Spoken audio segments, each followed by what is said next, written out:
이스라엘 자손들 앞에서 만지시고 우리를 거룩하게 하셨음을 듣고 마음이 놀랐고 이스라엘 자손들 때문에 정신을 잃었더라. 그때에 여호와께서 여호수아에게 이르시되 너는 부싯돌로 칼을 만들어 이스라엘 자손들에게 다시 할례를 행하라.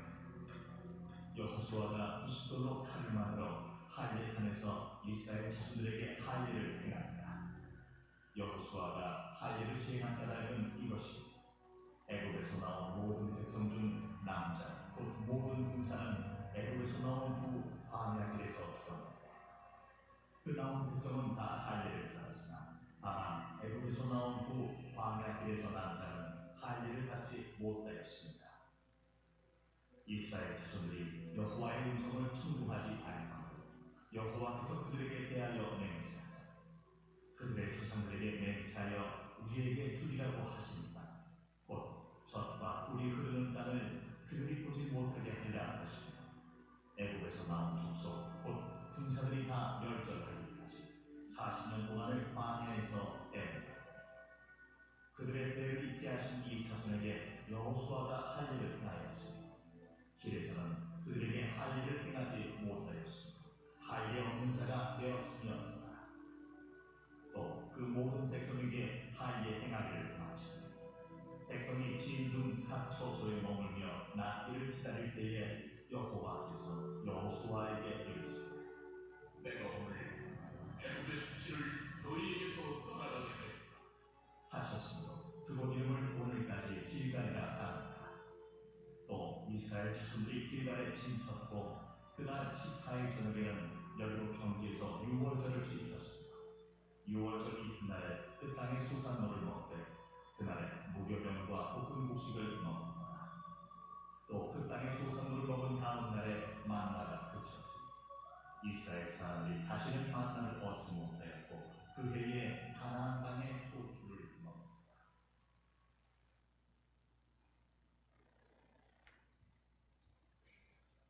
오늘 저희 교회에 특별한 목사님이 오셨습니다. 우리 오늘 말씀을 전해 주실 분은 우리 감신대를 졸업하시고 우리 키르기스탄에서 8년간 선교사로 사역을 하시다가 최근에 그 오하이오에 있는 UTS 신학교에 우리 목회학 박사 과정 중으로 계신 우리 이원근 목사님이 오늘 말씀을 전해 주시도록 하겠습니다. 우리 목사님 나올 때 우리 할렐루야로 우리 반갑게 맞이하겠습니다. 네, 할렐루야.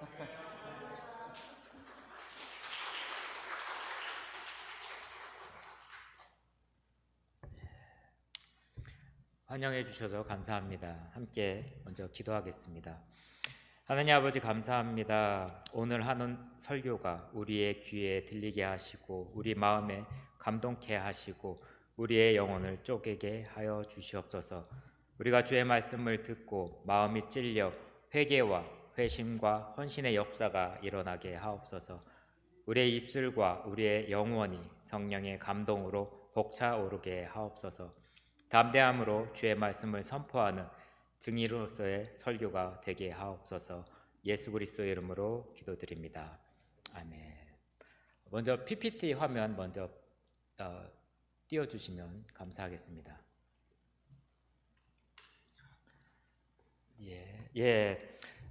사진 보시면 어떤 사진인지 아시겠나요? 졸업식 사진입니다. 보통 5월이 되면 졸업을 합니다. 저희 첫째 아들도 이제 미들스쿨을 졸업하고 하이스쿨로 올라갈 상황이라서 졸업식이 기다리고 있습니다.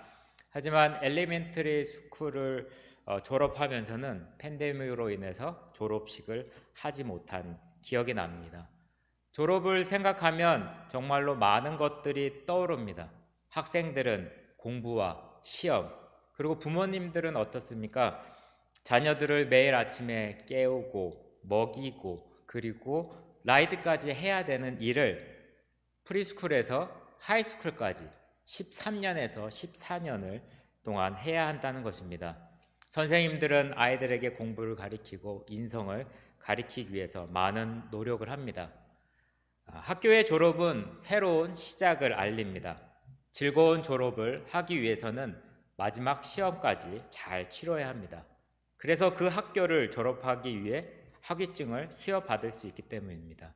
학위증을 수여받으면 그 다음 단계의 학교에 입학할 수 있습니다. 다음 슬라이드 하나 띄워주시기 바랍니다. 예, 어떤 강 같죠? 이 강은 요단강입니다.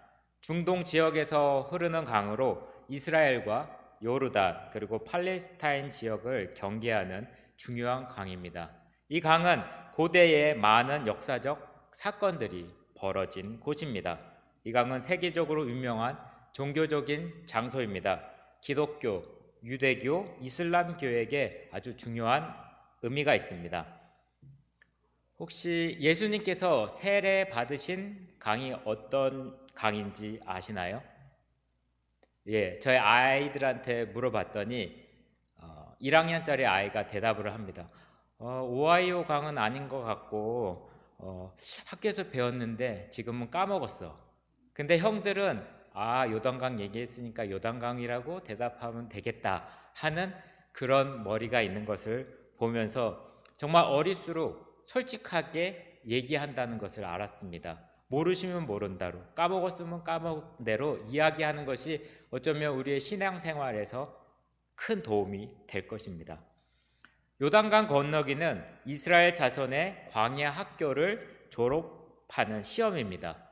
원래는 40일 동안 수업을 받고 올 수 있었습니다. 하지만 이스라엘 자손들은 40일이 아니라 40년 동안 유급을 하면서 치르게 된 마지막 시험입니다. 자, 졸업 문제를 한번 보여주시겠습니다. 예, PPT 부탁드립니다. 예, 다음. 예, 잘 보이시나요? 이게 그때 출제된 문제입니다. 다른 시기보다 고난이도의 문제입니다.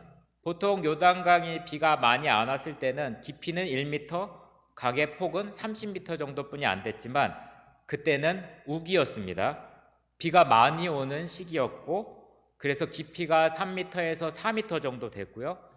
강폭은 1.6km, 1마일 정도 되었던 것입니다. 우길 때는 건기 때는 좀 해볼만 하지만 우기 때는 거의 불가능한 일이라고 생각이 됩니다. 왜냐하면 가족들과 함께 아이들과 함께 짐을 들고 이곳을 건너야 했기 때문입니다. 그런데 이게 어디서 많이 들은 기출문제 같지 않나요? 부모님으로부터 홍해 바다를 건넜던 이야기들을 그의 자녀들이 들었을 수 있습니다. 40년 동안 이스라엘 자손들은 여호와 하나님께 어떤 것을 배우게 됐을까요? 40일이면 갈 수 있는 곳을 40년 동안 시간을 보냈습니다. 40년 동안 학교에서 배운 이스라엘 자손들은 문제를 내시는 하나님의 말씀도 알게 됐고 그리고 문제를 낼 때 하나님께 불평하지 않고 잘 들으면 된다는 것을 배우게 되었습니다. 하나님께서는 그 문제도 주시고 풀이 방법도 알려주시는 분이라는 것을 알게 되었던 것입니다. 그러나 하나님의 말씀에 불평했던 부모님들은 졸업식도 못하고요. 마지막 시험도 치르지 못한 채 죽을 수밖에 없었습니다. 그렇기 때문에 하나님께서는 졸업 시험 문제의 풀이 방법도 친절하게 설명해 주셨습니다. 다음 PPT 부탁드리겠습니다. 예. 제사장에게 언약궤를 메어 앞세워 나가라고 했던 것입니다. 언약궤에 무엇이 들어있나요?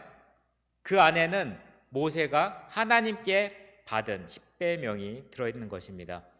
먼저 하나님의 말씀을 들고 나아갈 때 넘칠 만큼 많았던 요단강이 말라서 걸어갈 듯이 건너게 되었던 것입니다. 그렇게 문제 출제자의 뜻을 깨달은 이스라엘 자손들은 당당히 마지막 시험을 잘 통과할 수 있었던 것입니다. 도대체 답을 찾을 수 없는 문제 앞에 하나님의 말씀이 먼저 지나가니 문제들이 말라버리고 그 문제들을 지혈받고 지나가는 경험을 하게 됩니다. 그 마른 땅 바닥을 지나가면서 하나님은 졸업하는 각 지파들에게 졸업 기념도를 하나씩 가져오라고 했습니다. 졸업생들의 자녀들에게 보여줄 광야의 졸업 기념돌을 세우게 되었습니다. 각 지파당 한 개씩 12개의 돌을 가지고 왔습니다. 작은 돌을 갖고 왔을까요? 움직이지 못하는 그 큰 돌을 각 지파마다 들고 와서 자녀들에게 그 후에 보여주게 될 것입니다. 왜냐하면 이것을 통해서 하나님의 말씀대로 순종했더니 문제들이 해결됐고 하나님이 도와주신다는 것을 알리기 위함이었습니다. 이스라엘의 모든 졸업생들이 드디어 길갈이라는 장소에 모였습니다. 얼마나 기뻤을까요? 졸업과 동시에 모든 왕들이 메시지를 보내게 됩니다. 여호수아 5장 1절을 보시면 모든 왕들이 이스라엘 자손을 향하여 우리가 건넜음을 듣고 마음이 녹았고 이스라엘 자손 때문에 정신이 잃었다고 기록이 되어 있습니다. 광야를 졸업한 이스라엘 자손들은 요단 서쪽의 왕들과 가나안 사람들의 모든 왕들이 두려워하기 시작했습니다.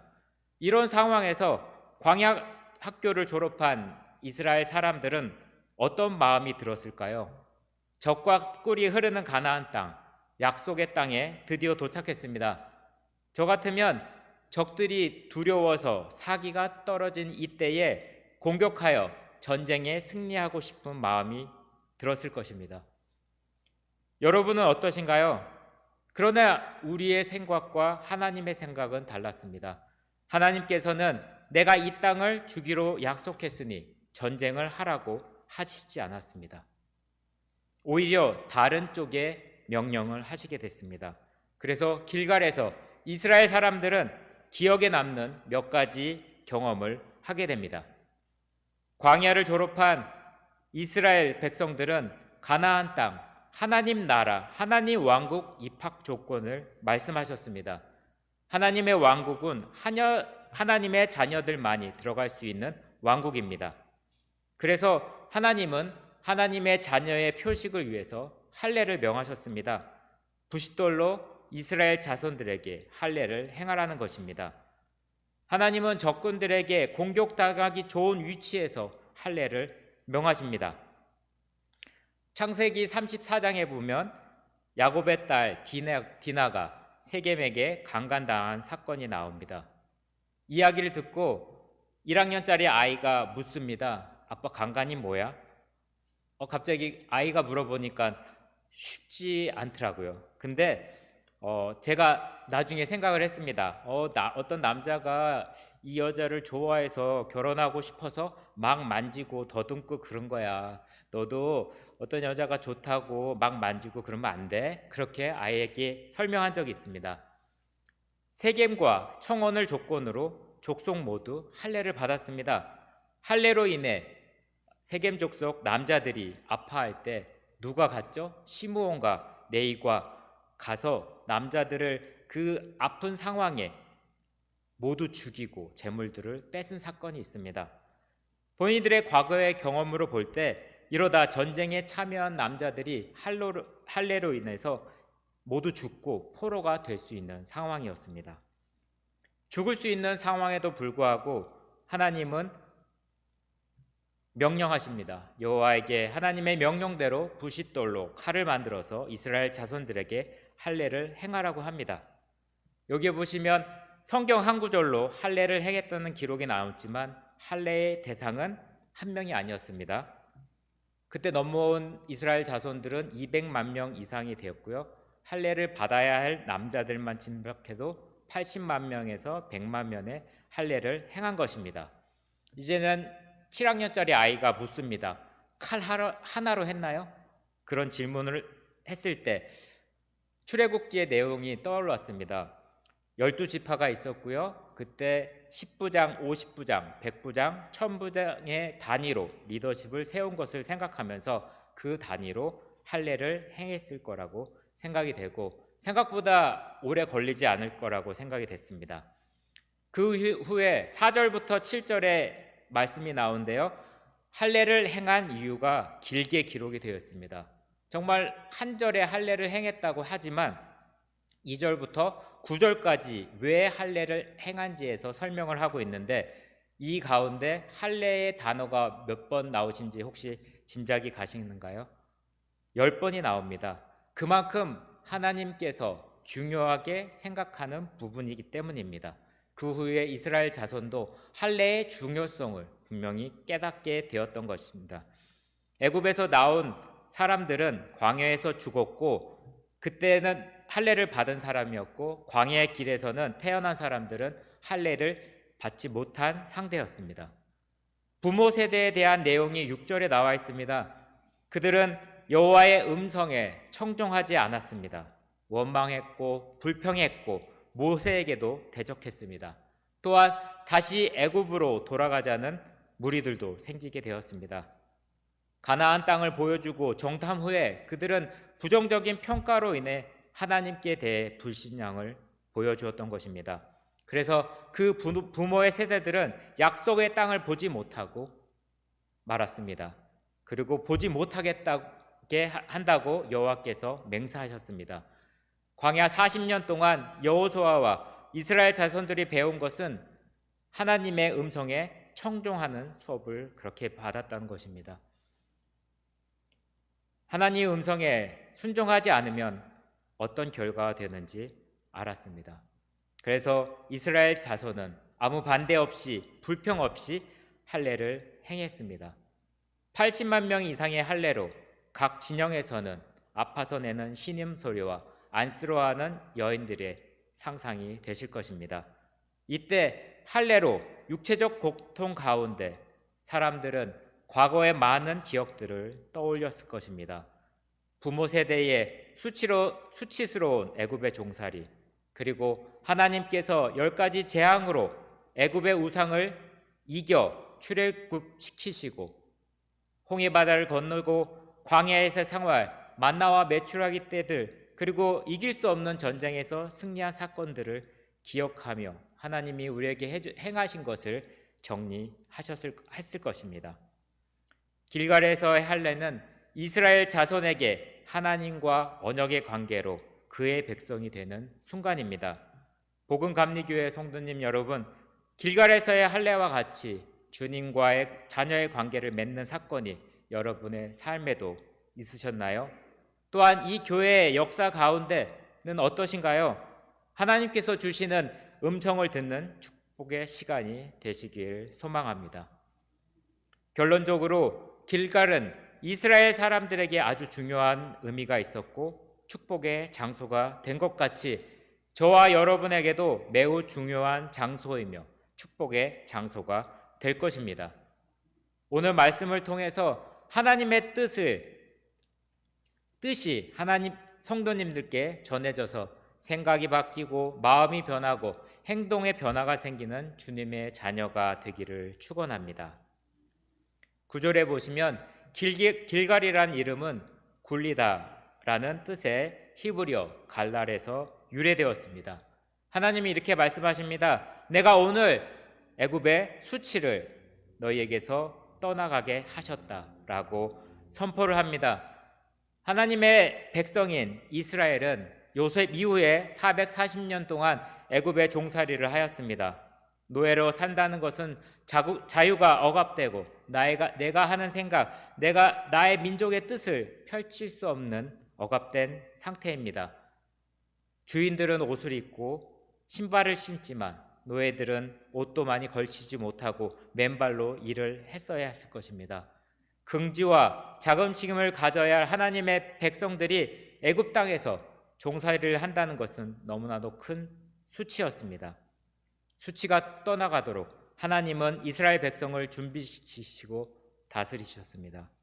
애굽에서 자의반, 타의반 끌려왔지만 아직도 그들의 마음에는 종의 타성이 남아있고 애굽을 동경하고 그리고 문화와 종교와 유산을 동경하는 습관이 남아있어 그것을 제거하고 선민으로서 자존감을 회복해야 할 필요가 있었습니다. 그래서 하나님께서는 40일이 걸리는 광야의 길을 40년 동안 가게 하시고 고칠 것은 고치시고 버려야 할 것은 버리게 하시며 이스라엘 자손들을 하나님의 자녀로 훈련시키셨습니다. 무엇보다도 구름 기둥과 불 기둥으로 보호하시며 만나와 메추라기를 먹이시며 바위를 터뜨려 물을 먹이시고 인도하신 40년의 광야 생활을 통해서 오직 의지하고 도움을 받으실 분은 여호와 하나님이심을 알게 하셨습니다. 그리고 그들의 진영의 중심에는 하나님의 임재가 나타나는 성막이 있었습니다. 그 백성들은 모세가 성막 안에 들어가 있는 동안 그곳을 향하여 하나님에 대한 존경심과 경외심을 나타냈습니다. 때로는 시험에 빠져서 여호와를 불신하며 배역하는 죄를 지음에서 여호와의 진노의 재앙의 심판을 겪기도 했지만 그래도 그들의 마음 중심에는 여호와의 이름이 새겨져 있어서 여호와의 섭리에 감사하며 다시 돌아올 수 있었으며 여호와께서는 그들을 용서하시고 다시 자신을 섬길 수 있는 은혜를 베풀어 주셨습니다. 시작이 있으면 끝나는 시점이 있습니다. 이제 430년간의 애굽 생활과 40년 광야 생활의 종지부를 찍을 곳에 다가왔습니다. 할례는 하나님의 언약이며 할례를 받는다는 것은 하나님의 자녀임을 증거하는 표시입니다. 할례를 행한다는 것은 그분과 자녀가 되는 언약의 관계에 들어감을 의미합니다. 할례란 양피를 베는 것을 의미하며 이것은 사람이 하나님 앞에서 자신의 힘의 근원을 상징적으로 자르는 일을 통해서 자신을 의지하지 않고 전적으로 하나님만을 의지하여 산다는 것을 의미합니다. 할례를 거부하는 것은 하나님의 자녀가 되는 것을 거절함을 의미합니다. 이에 하나님의 언약을 배반한 자이며 하나님의 힘이 아닌 내 힘에 의지하여 사는 것입니다. 할례를 받기를 거부하는 자는 하나님의 언약을 거부하는 행위이기에 여호와께서는 이런 자를 끊으십니다. 아브라함과 언약하신 축복이 이제 임하는 시간입니다. 이스라엘 자손은 광야를 통과한 후 가나안 땅 입구에 있는 길갈에 도착했습니다. 오랫동안 기다려온 신실하신 하나님의 변하지 않는 약속의 성취가 이루어지는 것입니다. 그리고 여호와의 말씀대로 여호수아는 온 이스라엘 백성들에게 남자들에게 할례를 행하며 여호와의 약속을 상기시키며 자신들이 여호와의 축복을 받은 하나님의 자녀임을 세상에 공포합니다. 하나님께서 약속의 땅에서 진정으로 원하시는 것은 육체적인 할례보다 중요한 것은 마음의 할례였습니다. 육체를 향한 하나님의 자녀의 표시가 아니라 마음이 중요하게 생각합니다. 마음의 할례가 안 된다면 육신의 할례로 하나님의 자녀인 척 살아갈 수가 있습니다. 하지만 신명기 10장 6절에 보시면 그러므로 너희는 마음의 할례를 행하고 다시는 목을 곧게 하지 말라고 기록되어 있습니다. 마음의 할례를 행하시면 다시 불순종하지 말라는 뜻입니다. 신명기 30장 6절을 보시면 내 하나님 여호와께서 내 마음과 내 자손의 마음에 할례를 베푸사 너는 너로 마음을 다하여 성품을 다하여 내 하나님 여호와를 사랑하게 하사 너로 생명을 얻게 하심이며 라고 기록이 되어 있습니다. 하나님께서 약속하신 가나안 땅에서 하나님도 자기 백성을 사랑하고 백성들도 마음을 다해 하나님을 사랑하기를 원하셨던 것입니다. 이 말씀을 근거로 내적인 부분의 할례를 나눠보면 마음의 할례, 성품의 할례, 힘의 할례가 됩니다. 마음의 할례는 하나님보다 더 좋아하는 것을 제거하는 것입니다. 또한 성품의 할례는 만약에 분노가 많다면 분노를 제거해야 하는 것이고 힘의 할례는 재능을 하나님을 위해서 쓰고 내가 하나님께 받은 재정을 하나님께 사용해야 되고 나에게 주신 시간을 하나님께 드리는 것으로 정리할 수가 있습니다. 하나님은 하나님의 자녀에게 원하시는 사랑의 언어는 마음과 성품과 힘의 할례라는 것을 기억하셨으면 좋겠습니다. 하나님께서 하나님의 자녀를 사랑하셔서 영원한 생명을 주시길 원하셨는데 그 자녀들은 계속 하나님을 믿지 않고 우상에 빠져서 재물에 빠져 배신해 버리는 일을 했습니다. 모두 길갈에서 할례 받은 이스라엘 자손들의 결국을 다 아실 것입니다. 여호수아가 죽고 이스라엘 자손들은 할례를 받아 하나님의 자녀의 표시가 있었지만 마음의 할례를 받지 못하고 하나님의 은성을 청종하지 못하고 각자 자기의 소견에 옳은 대로 행했다고 이야기하고 있습니다. 하나님의 자녀에게 원하시는 마음과 성품과 힘을 다해 할례의 사랑의 언어를 누가 제일 잘하셨을까요? 예수님을 생각하시면 전체의 인생이 마음과 성품과 힘을 다해 하나님을 사랑하셨습니다. 그래서 골로새서 2장 11절에 보시면 결국 하나님의 자녀들은 구원을 위해 예수님이 직접 오셨고 지금 우리의 제 대신 예수님께서 십자가에 죽으셨습니다. 골로새서 2장에 그리스도의 할례는 예수 그리스도를 믿고 영접하는 것이 그리스도의 할례라는 것입니다. 요한복음 1장 12절에 보시면 예수님을 영접하는 자, 그의 아들을 영접하는 자에게는 하나님의 자녀가 되는 권세를 주셨다고 말씀하십니다. 육체의 할례보다 중요한 것은 마음의 할례이고 마음의 할례는 신약에서 그리스도의 할례라고 할 수 있습니다. 갈라디아서 5장 3절에 보시면 그리스도 예수 안에서는 할례나 무할례나 효력이 없으되 nothing이라고 이야기하고 있습니다. 정말 계수되고 하나님께서 보고 계시는 것은 사랑으로서 역사하는 믿음뿐이라고 기억되어 있습니다. 구약에서 할례를 생각하면 마음의 할례, 성품의 할례, 심의 할례를 생각하시면 되고요. 그것이 바로 하나님의 나라에서 사는 하나님의 자녀의 삶일 것입니다. 구약이 끝나기 전까지 죄 때문에 하나님의 자녀들이 사는 나라를 만들지 못해서 결국은 예수님께서 오신 것입니다.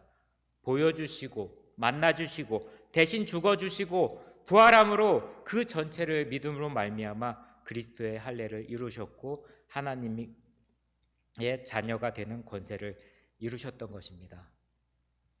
할례를 받고 상처가 아물고 애굽의 종에서 하나님의 나라에 입학할 할례의 교복을 입고 당당하게 하나님의 자녀로서 여리고 평지에서 하나님 나라의 큰 축제인 유월절을 지킵니다.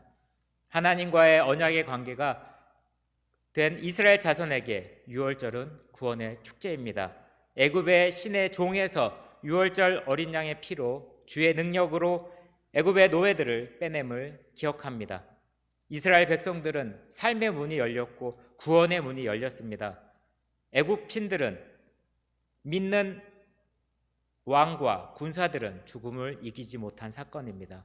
하나님의 명령에 순종한 이스라엘 자손들은 어린 양의 보혈의 능력으로 죽음에서 구원된 사건들을 기억하며 유월절을 지켰습니다. 구원의 사건을 기념함으로 이스라엘 자손들은 어떠한 하나님인지를 기억할 수 있었고 감격과 감사의 눈물을 흘렸을 것입니다. 오늘 본문의 마지막 절인 12절에 40년 동안 주셨던 만나의 공급을 끊었습니다. 주었던 것을 끊는다는 것은 서운하고 속상한 일입니다. 뭘 먹고 살란 말인가? 우리가 정말 이 땅에서 농사를 지을 수 있을까 하는 걱정도 했을 것입니다. 하지만 그들의 위치는 광야가 아닙니다. 그들이 있는 곳은 약속의 땅이고 하나님이 통치할 나라에 도착한 것입니다. 이제 약속의 땅 음식을 먹어야 할 차례입니다.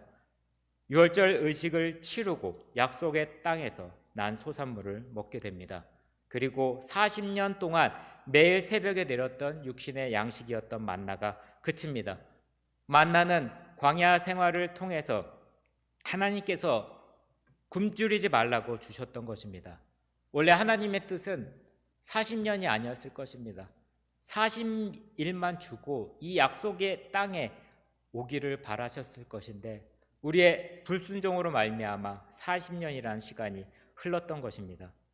그래서 이스라엘은 만다를 통해서 굶어 죽지 않았고 광야를 통과할 수 있었습니다. 그 통과하는 동안에 물과 만나를 공급하셔서 이길 수 없는 전쟁을 이기게 하셨고 하나님의 영광스러운 시간들을 보내게 되었던 것입니다. 그런데 이제 길갈에서 만나가 그쳤습니다. 아마도 이스라엘에게는 커다란 충격이었을 것입니다. 혹시 여러분 파이브 가이즈 가보셨나요?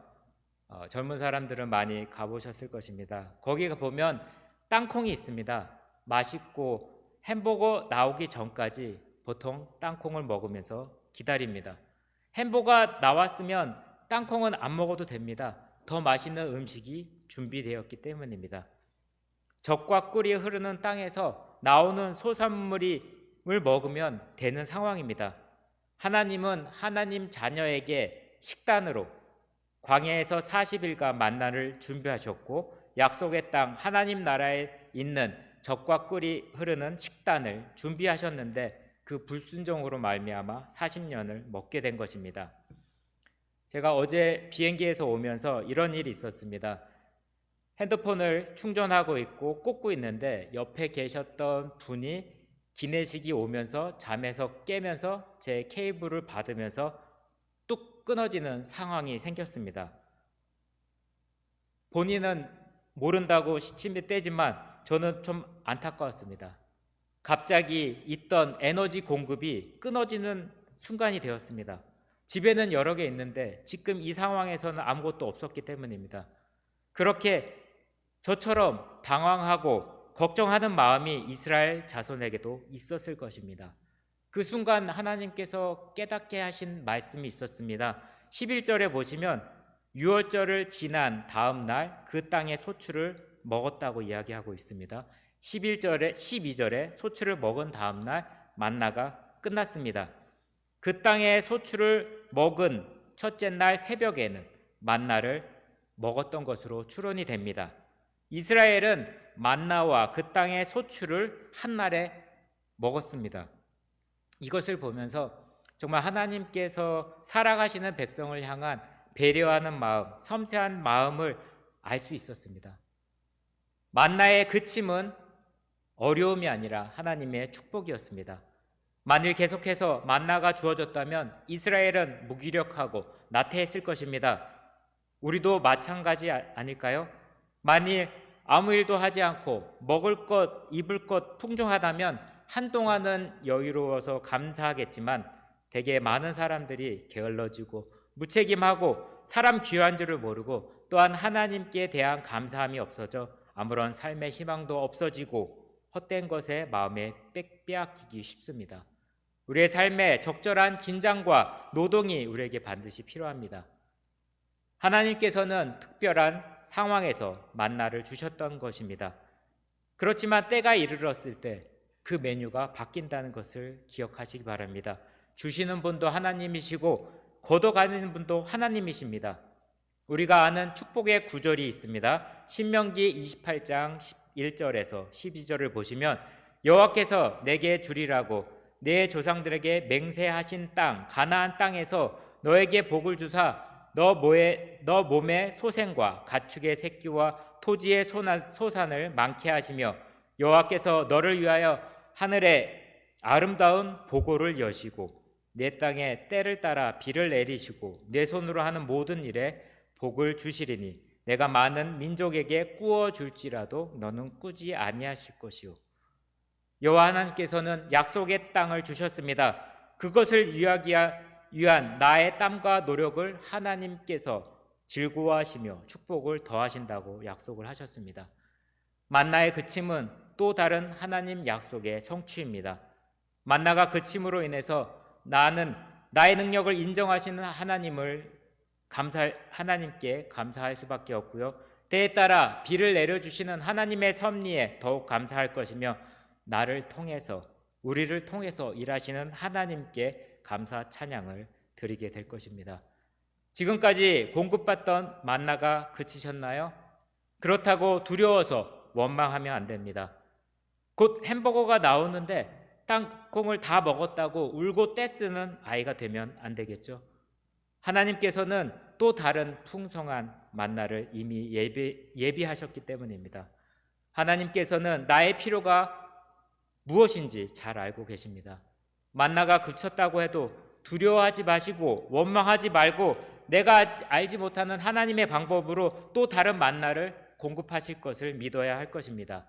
인내를 가지고 기대해야 합니다. 구약에서는 만나는 신약에서 생명의 양식으로 바뀝니다. 구약에서는 만나는 광야 생활을 하는 하나님의 자녀의 육신의 굶주림을 채워주셨습니다. 광야에서 유라 생활하는 자들에게는 양식을 확보하는 일은 정말로 어려운 일이었습니다. 그것도 짧은 기간이 아닌 가운데 정말로 어머니의 사랑처럼 그 긴 시간 동안 하나님의 자녀를 위해서 베푸셨던 사랑입니다. 주님은 요한복음에서 자신을 이렇게 이야기하고 있습니다. 6장 48절에 내가 곧 생명의 떡이니라.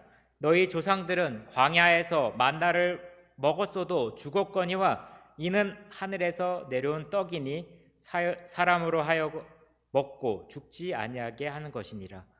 나를 하늘에서 내려온 살아있는 떡이니 사람이 이 떡을 먹으면 영생하리라. 내가 줄 떡은 곧 세상의 생명을 위한 내 살이니라 하시니라. 주님이 곧 생명의 양식입니다. 주님은 자신의 만나를 비교하면서 광야에서 먹은 만나는 육신의 만족을 위함이지만 결국 그 모두가 죽었고 역설적으로 생명의 떡이신 자신을 먹게 되면 죽지 않고 영생할 것이라고 말씀합니다.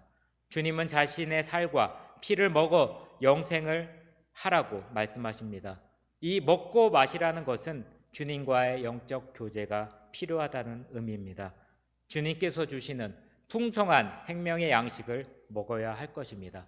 그래서 우리는 날마다 영이 살찌고 건강해서 하나님의 나라의 자녀답게 영생을 얻을 수 있는 것입니다. 주님의 자녀를 다루시는 하나님의 방법을 정리하시면 언약궤를 앞세워 요단강을 마르게 하셨듯이 하나님의 말씀이 문제의 길을 여심으로 하나님의 능력을 보여주셨고 할례를 통해서 하나님 나라에서 하나님의 자녀의 관계로 맺어 사랑하고 사랑받는 존재가 되도록 인도하셨습니다. 하나님의 자녀로 어린 양의 피를 통해 구원받은 백성들은 유월절을 지키게 하여 하나님의 사랑을 기억하게 하셨고 만나의 공급을 멈추고 약속의 성취로 약속의 땅의 소산물을 먹이시는 하나님의 사랑을 알게 되었습니다. 오늘 본문에 나타나는 모든 말씀은 하나님께 우리에게 주시는 말씀은 나의 음성을 듣고 순종하라는 것입니다. 하나님 말씀을 듣고 하나님의 나라의 자녀답게 살라고 말씀하고 계십니다. 하나님의 뜻을 알고 하나님의 음성도 들리는데 순종하지 못하는 것은 내 안에 남아있는 죄성으로 인해 순종하지 못할 수 있습니다. 주님께서도 잘 알고 계십니다. 주님 앞에 나아가 겸손하게 무릎 꿇고 내가 죄인임을 인정하고 회개의 기도를 통해서 성령의 할례, 그리스도의 할례를 통해서 순종에 이룰 수가 있습니다. 문제 앞에서 내 생각, 내 경험으로 내가 일하지 말고 주님 앞으로 나오십시오. 예배 가운데 나오십시오. 주님의 보혈의 십자가 앞으로 나오십시오. 이런 결단이 삶의 현장 가운데 이루어지기를 소망합니다. 광야에서 40년 동안 매일같이 공급되던 만나만 보시지 마시고 만나를 내려주시는 하나님의 뜻과 마음을 아시기 바랍니다. 하나님은 하나님의 자녀들이 영원히 먹을 양식으로 예수 그리스도를 생명의 떡으로 보내주셨습니다.